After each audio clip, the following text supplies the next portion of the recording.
Bonsoir Madame Martin. Bonsoir. Merci beaucoup d'être avec nous sur le plateau de Bonsoir le Gard. Je vais faire un petit peu les présentations face à vous. C'est Coralie Mollary, notre journaliste politique. Bonsoir Coralie. Bonsoir. À côté de Coralie, c'est Jean-Baptiste Jouve pour les Républicains. Bonsoir Jean-Baptiste. Bonsoir Abdel, bonsoir tout le monde. Tout va bien Jean-Baptiste? Écoutez, tout va très très bien. Passez un bon week-end?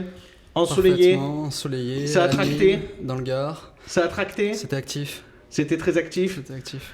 Basile Imbert est face à vous. Jean-Baptiste, bonsoir Basile. Bonsoir, bonsoir. Même question, tout va bien? Bonne semaine? Tout va bien, on attaque dès le lundi dans Bonsoir le Gard. Un peu Carole derrière. Delga, toujours là? Toujours, hein, mais la dernière fois j'avais beaucoup parlé de Carole Delga, Sacha s'en était beaucoup amusé, ça m'a bien fait rire.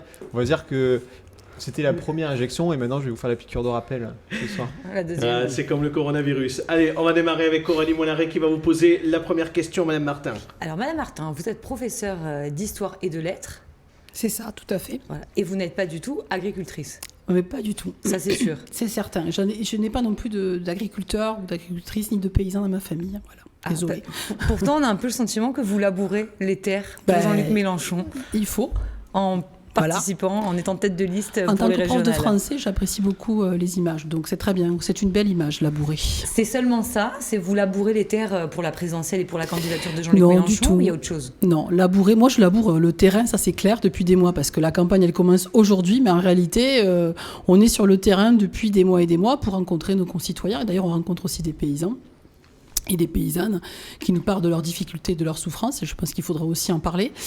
Et l'idée, c'est plutôt d'expliquer que nous, ce qu'on essaie de proposer à cette élection régionale, c'est une alternative politique. Voilà, on n'est pas satisfait du bilan de Carole Delga. On veut aujourd'hui un vrai changement de braquet qui prenne vraiment en compte les conséquences de la crise sanitaire, qui sont aussi d'une crise Même sociale. si vous avez été élu avec elle. J'ai été élue au second tour avec elle. Je me rappelle que nous avions une liste à l'époque, comme ça arrive parfois quand on a des divergences, au premier tour, qui s'appelait la liste Nouveau Monde en commun. J'étais membre alors du Front de gauche. Vous étiez avec Monsieur Onesta. Et j'étais avec à Monsieur l'époque. Onesta, exactement. Et nous avons fusionné au deuxième tour, effectivement, pour battre à l'époque notamment Mais le vous Front avez National. participé à la majorité de Carole Delga. Vous avez voté Ouais. le budget. J'ai pas voté toujours le budget, non.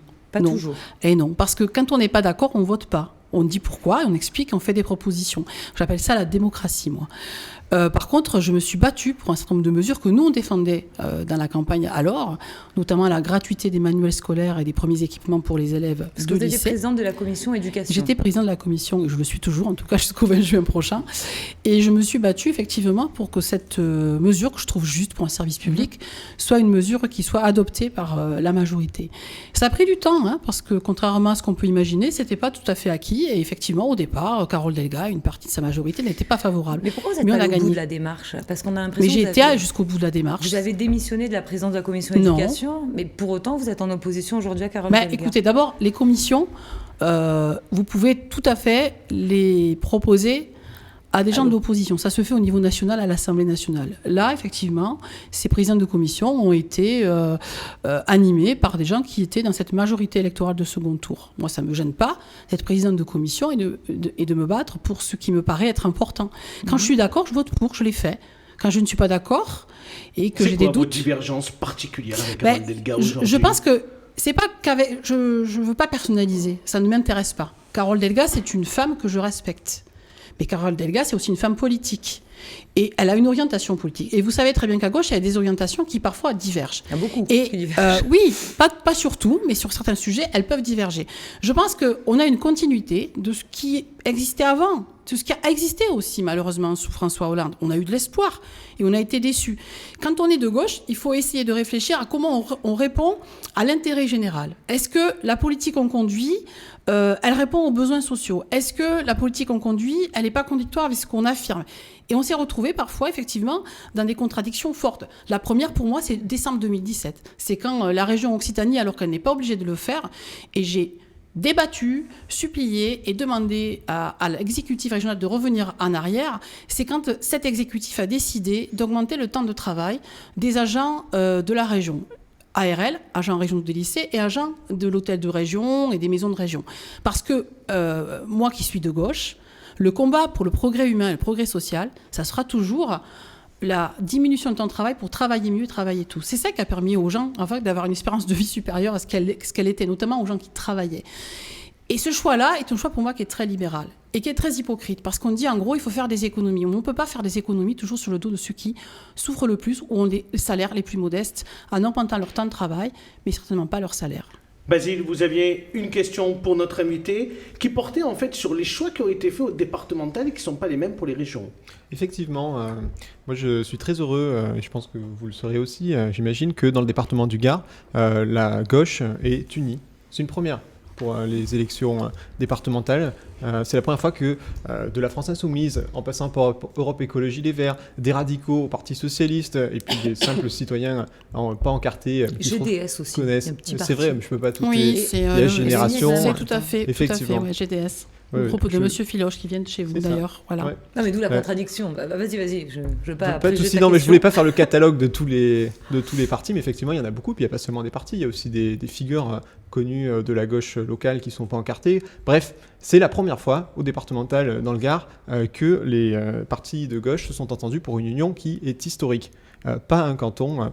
Ils se sont tellement bien entendus que sur le canton de la présidente sortante, de Non, l'ancien président, ils avaient six Justement, candidats c'est autonomes. l'exception qui confirme c'est la l'exception qui règle. confirme la règle. C'est Ça fait un des accord. Je vous adapte Non, un non, peu c'est plus un symbolique. accord historique. C'est un accord historique dans lequel effectivement il n'y a pas le canton de la présidence parce que ça faisait partie de l'accord Ni que ce ni canton de posait l'ancien problème. président Mais qui bref, porte là le- n'est pas le sujet. Ma question, c'est ce départemental, la gauche a réussi à s'entendre.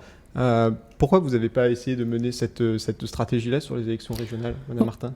Par ailleurs, vous dites deux choses qui sont différentes. Les départementales, globalement, à part le département du Gard, je vais vous répondre, nous avons eu la même démarche. C'est-à-dire que nous avons tendu la main, effectivement, à des organisations aujourd'hui qu'on estime être proches, ou en tout cas défendre des choses qui Les sont proches de nous. écologistes. Les écologistes, y compris les communistes. C'est vrai qu'on n'a pas tendu la main au Parti socialiste de Carole Delga, parce que pour le coup, à la région Occitanie, on a eu des politiques qui nous ont vraiment posé problème. Je reviendrai, si je peux, sur les grands projets inutiles et imposés, c'est comme ça qu'on les appelle, qui coûtent très très cher, qui sont écologiquement désastreux, qui ne répondent pas aujourd'hui au monde de demain. Tout le monde s'est gargarisé du monde d'après qu'il fallait construire, qu'on avait compris des choses après la crise du Covid.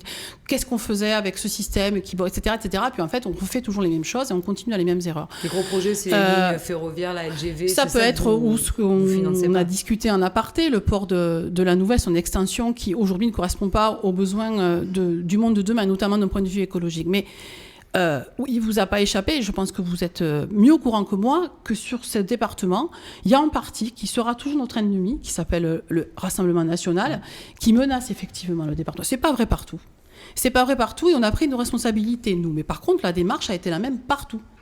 Et sur le Gard, effectivement, on s'est mis d'accord. Alors, il y a des petits arrangements quand même sur la répartition de certains cantons. Bon, On est obligé de faire les apothicaires. pour après les pas grandes se intentions. retrouver, y compris, comment dire, à se gêner ou voilà, parce qu'on n'est pas toujours satisfait aussi du résultat. On a fait des compromis, vous en avez fait. Bon, mais on ne joue pas le jeu du pire. Et c'est vrai que nous, on sait très bien que le Rassemblement National peut menacer effectivement ce département. C'est pas une nouveauté. Pas Et vous l'Occitanie. pensez pas que la Alors, menace Rassemblement Ah ben National, elle est écoutez, pas à la région? sur l'Occitanie, la seule personne qui a dit qu'au second tour, elle ne ferait rien avec nous, c'est Carole Delga. Moi, je ne l'ai pas dit. D'accord? Moi, le jour du premier tour, je verrai ce qui se passe. On verra ce qu'on... Nous, on est opposés à rien, on discute. Ce qu'on veut dire, c'est que c'est pas parce que le Rassemblement National, il peut menacer même la France, par ailleurs, que vous allez ne pas vous retrouver avec des gens qui peuvent ne pas être d'accord. Et il faut régler quelque chose, c'est le projet politique. Voilà. Est-ce qu'on continue sur des politiques libérales et austéritaires qui nous ont vraiment, vraiment desservi à tous, en réalité. Et ça aussi, c'est le bilan de François Hollande. Et c'est aussi une partie du bilan de Carole Delga. Ou est-ce qu'on change de braquet et on n'a pas peur de répondre à Je l'ensemble ne de pense Allez, pas qu'on Jean-Baptiste avait une question pour vous autour de la question du soir du premier tour. Justement, ça concerne un petit peu votre positionnement politique et les idées que défend votre mouvement. Et je veux savoir comment un parti comme le vôtre, un mouvement qui est en faveur de la planification économique, en faveur de la redistribution des richesses, peut-il être crédible en s'associant au soir du premier tour avec la liste de Madame Carole Delga qui comporte sur ses différentes listes des notables, des chefs d'entreprise, des gens ouvertement libéraux. Et C'est la preuve qu'elle a su rassembler. Je citerai Je citerai simplement le département du Gard, évidemment, parce que nous y sommes, comme M. Jalil Benamila, qui est un chef d'entreprise qui se revendique clairement de la droite humaniste, qui se revendique clairement de la droite humaniste, qui se revendique libéral, et aussi des gens comme Monsieur Brun, le président de la Chambre des Arts, des Chambres des métiers, qui clairement s'est attaché à défendre au cours de la crise économique les chefs d'entreprise, les artisans, au fond les gens que vous avez en horreur et qui sont plutôt des gens Alors là, de vous faites droite. des raccourcis. Je m'interroge sur la crédibilité de vos propos. Si je puis me permettre, on n'a pas la politique, les gens ne sont pas, on n'a pas les gens en horreur. On défend des politiques. Moi, par exemple, c'est pas mon problème. Quand vous parlez du Rassemblement national, c'est vous pas. avez une horreur. Non, je suis pas là pour défendre, mais c'est une écoutez, constatation. ne confondons pas tout. Je vous parle d'idées. Le Front National est un parti, quand même, historiquement. Bon, vous connaissez. Moi, je suis prof d'histoire, je peux me permettre de vous le dire, qui défend historiquement quand même des idées nauséabondes, qui est par ailleurs très très libéral, peut-être plus libéral que les autres conseils régionaux Occitanie. Je peux en citer une multitude d'exemples de ce point de vue-là, qui aujourd'hui dresse les populations les unes contre les autres, clivent, etc. Et y compris se sert, vous savez très bien, le discours simpliste et haineux pour pouvoir diviser. Ça, je suis désolée, c'est à combattre. Voilà.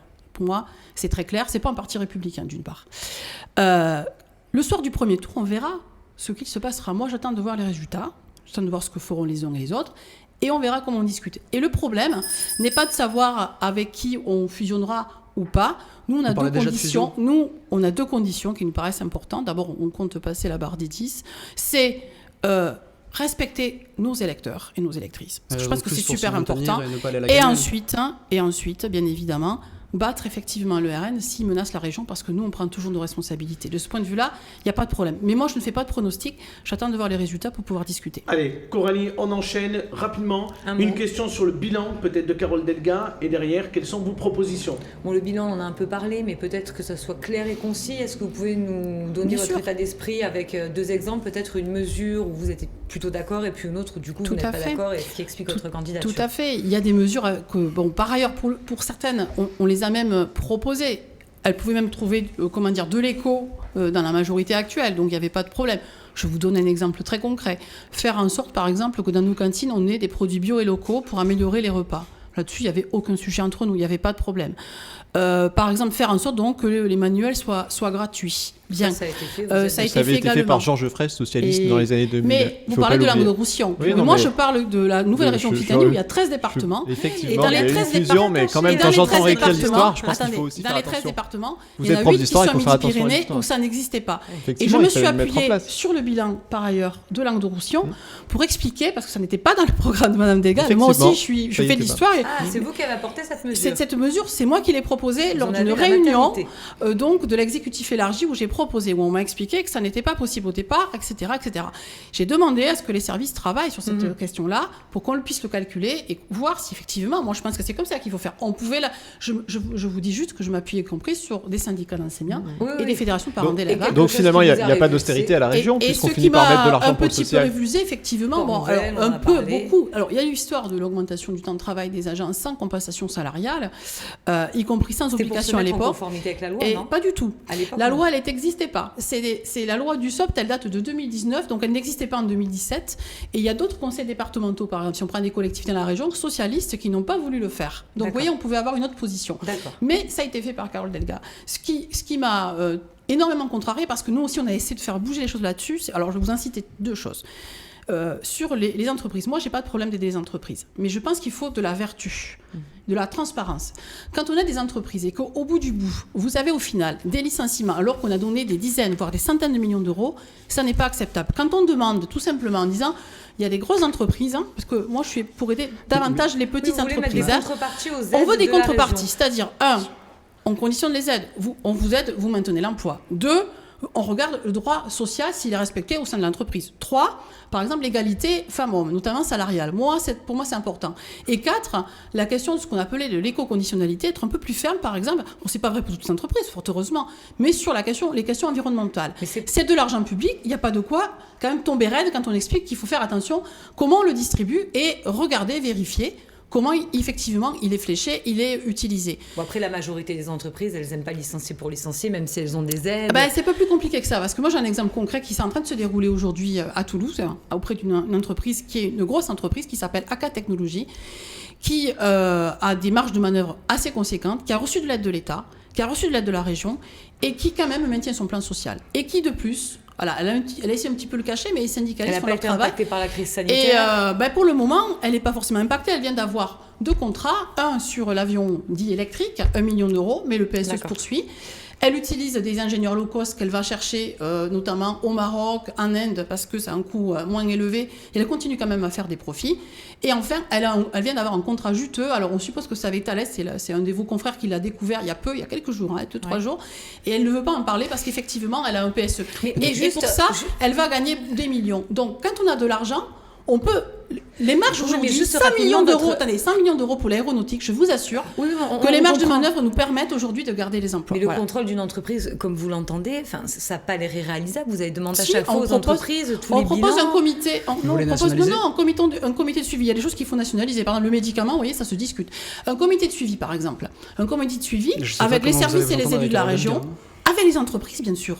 Avec les entreprises, y compris parce que parfois on peut travailler de concert. Par exemple, il faudra travailler, elle le disait elle-même, à la reconversion. Il y a la diversification. On ne peut pas rester sur une mono-industrie. On travaille avec les entreprises, il n'y a pas de souci. Il y avait aussi les représentants des salariés. Nous, on travaille par exemple avec les ingénieurs et techniciens aujourd'hui. Ils ont plein d'idées excellentes, y compris sur ce qu'on pourrait faire, diversifier. Pas le tout aérien, mais on peut travailler sur le ferroviaire, on peut travailler aussi sur l'éolien, l'offshore, etc. On est en train de bosser là-dessus et on se rend compte qu'on a de bonnes idées. Et si on les met en pratique, et la puissance publique, moi je pense qu'elle doit guider ce travail-là, eh bien on pourra effectivement maintenir les emplois. Allez, très rapidement, la question de Jean-Baptiste et ensuite la question de Basile. Oui, Madame Martin, c'était une question très simple que je voulais vous poser. Ça concernait les événements qui ont eu lieu ce week-end à Paris, notamment la manifestation libre et autorisée de personnes qui manifestaient pour se rappeler la mémoire de personnes emprisonnées et fusillées par les communards. Ces personnes qui manifestaient librement et exerçaient leurs droits ont été assaillies et attaquées par des gens qui se réclamaient de l'antifascisme et de cette mouvance-là. Ma question est très simple, je voulais savoir si vous condamniez ces agissements, parce que je n'ai pas eu de retour de la France Insoumise sur ce sujet. Peut-être vous surprendre, alors moi je connaissais les commémorations pour la Commune de Paris, et dans la préparation, mais je ne peux pas vous répondre, je n'ai pas vu l'événement, en fait, dans la préparation de mon meeting de lancement de campagne qui s'est déroulé hier, je n'ai pas vu ces événements, donc je ne sais pas exactement ce qui s'est passé, j'irai voir, je vous répondrai si vous le souhaitez, il n'y a pas de souci. On est d'accord pour dire que toutes les attaques, quelles qu'elles soient, de manifestants, que ces manifestants soient de gauche ou de droite, ils ont le droit de manifester. Je n'ai pas dit que les gens n'avaient pas le droit de manifester, mais je ne sais pas. Que ce soit des casseurs d'extrême gauche qui les attaquent, ils peuvent être condamnables. Je ne sais pas du tout ce qui s'est passé, donc je ne vous répondrai pas là-dessus, je ne sais même pas qui a été attaqué, qui manifestait et qui, soi-disant, a attaqué. Donc dans ces cas-là, je ne peux pas vous répondre. Donc quelque chose que vous allez pouvoir me répondre et ça m'intéresse de savoir. Je voulais savoir ce que vous entendiez quand le président de la France Insoumise a déclaré à propos de la manifestation des policiers à Paris, il y a de cela une semaine, que c'était une manifestation de factieux. Qu'entendez-vous par là? Est-ce que les policiers sont des sessionnaires, des personnes qui sont il ne s'agit pas des policiers, il s'agissait plus exactement de certains qui sont contre l'état de droit et qui sont contre les autorités. Écoutez, moi je pense qu'il y aura un après. Est-ce que le mot factieux n'est pas trop exagéré? Il y aura un avant et un après 19 mai. À ce point-là Oui, à ce point-là, je vous le dis, parce que je pense qu'il y a quelque chose qui ne va pas dans ce pays. J'ai été choquée, moi, par cette manifestation pour 2 raisons. La première, moi, mourir dans l'exercice de ces fonctions, je trouve que c'est un drame. Qu'on soit policier, militaire, gendarme, travailleur social. C'est une réalité, surtout. Oui, c'est une réalité pour d'autres aussi, dont on ne parle jamais, par ailleurs. Ça, je pourrais vous le faire remarquer, parce que malheureusement, on parle absolument pas de tout le monde de la même manière, et je pense qu'un mort, c'est un drame. Point barre. Pour moi, je le sens comme ça. Je suis une humaniste, je trouve que c'est terrible. Par contre, ceux qui se servent de ça à des fins bassement électoralistes, ceux qui se servent de ça, non pas pour rendre hommage aux policiers, mais pour expliquer. Quand on parle de factieux, alors c'est une manifestation pacifique et qui est dans la lignée des précédents événements. Aller plus loin, etc., ça ne va pas. Aujourd'hui, on mélange tout. Justement, on mélange tout, il faut un vrai débat sur le rôle de la police. Et je pense qu'il y a des gens qui se sont égarés, et je le regrette. Parce que j'en ai parlé aussi avec des élus socialistes qui pensent la même chose que moi. Il y a des gens qui se sont égarés, comme M. Roussel, M. Faure, et même Carole Delga, parce que j'estime la femme. Cette lettre aux policiers a quelque chose d'un petit peu comment dire, opportuniste, électoraliste, et à force de courir après les thèses du Rassemblement national, on finit surtout par l'aider. Donc, parler de factieux est quelque chose de raisonnable et de construit. Soutenir les policiers comme l'a fait la présidente. Si vous pensez qu'il y a un danger pour la République, vous dites qu'effectivement il y a quelque chose de factieux. Et moi je pense que la République aujourd'hui elle est en danger, et je le mets aussi en résonance avec la tribune des militaires il y a un mois de cela. On va avancer parce que l'interview est largement dépassée. Rapidement, Basile. Je vais faire rapidement. Et dommage, c'est toujours le social qui termine rapidement dans les émissions, alors que c'est une question essentielle qui concerne des millions de Français. On en a parlé. Il fallait la poser au début, Basile, alors. Mais c'est pas moi qui décide l'ordre. Allez-y, malheureusement. Basile. Non, ma question est simple. Notre représentant de Carole Delga, allez-y. La rentrée la moins chère de France pour les familles, c'est en Occitanie que ça se passe. Et on sera pas d'accord sur la... Elle va dire que c'est un peu grâce à elle. Je suis un peu très fière. C'est grâce au Je suis contente mais que Carole Delga mais attention, il n'y a pas que les manuels scolaires dans la question de la rentrée la moins chère. Faut avoir ça en tête aussi. Il y a un pass culture pour les jeunes. Il y a bientôt la gratuité des transports ferroviaires qui va être mise en place. On voit qu'il y a eu des mesures sociales. Scolaires, non? Les transports scolaires. Oui, la carte fidélité Intermarché, oui.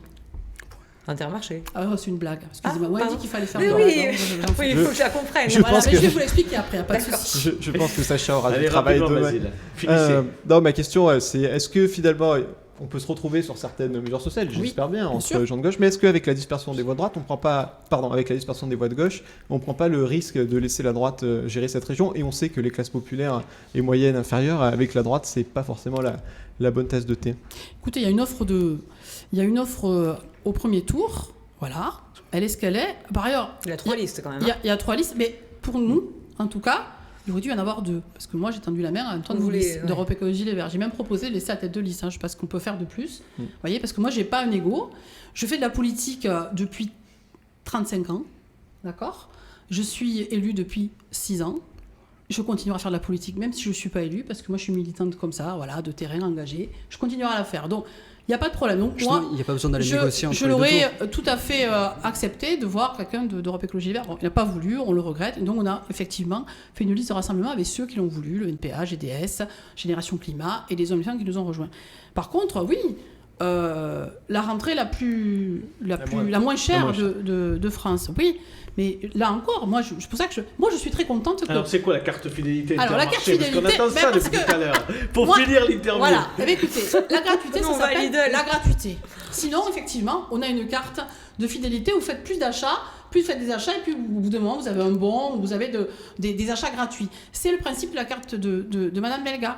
Et ça s'appelle pas la gratuité. C'est-à-dire qu'il faut, il faut absolument faire le plus de voyages possible pour pouvoir, et je comprends le principe, accumuler après des points pour avoir des voyages gratuits. Il faut savoir ce qu'on veut. Est-ce qu'on veut diversifier l'offre ? Prenez des jeunes qui sont moins, parce que les jeunes sont moins mobiles que d'autres. Et vous avez des jeunes qui, par exemple, se déplacent moins pour plein de raisons. Parce qu'ils ne vont pas forcément faire des études, parce qu'ils n'ont pas à se déplacer peut-être pour leur travail ou leur formation. Mais parfois, ils vont se déplacer, ils vont avoir besoin de le faire. Voilà, je sais pas, un stage, bon. Vous allez leur dire quoi ? Vous n'avez pas assez voyagé sur nos terres, donc vous n'avez pas accumulé de points, donc vous n'aurez pas Vous avez le TER à la gratuité, nous, c'est 16,25 ans, point barre. Voilà. Et aujourd'hui, c'est ce qu'on propose. Merci, Madame Martin, d'avoir répondu à toutes nos questions.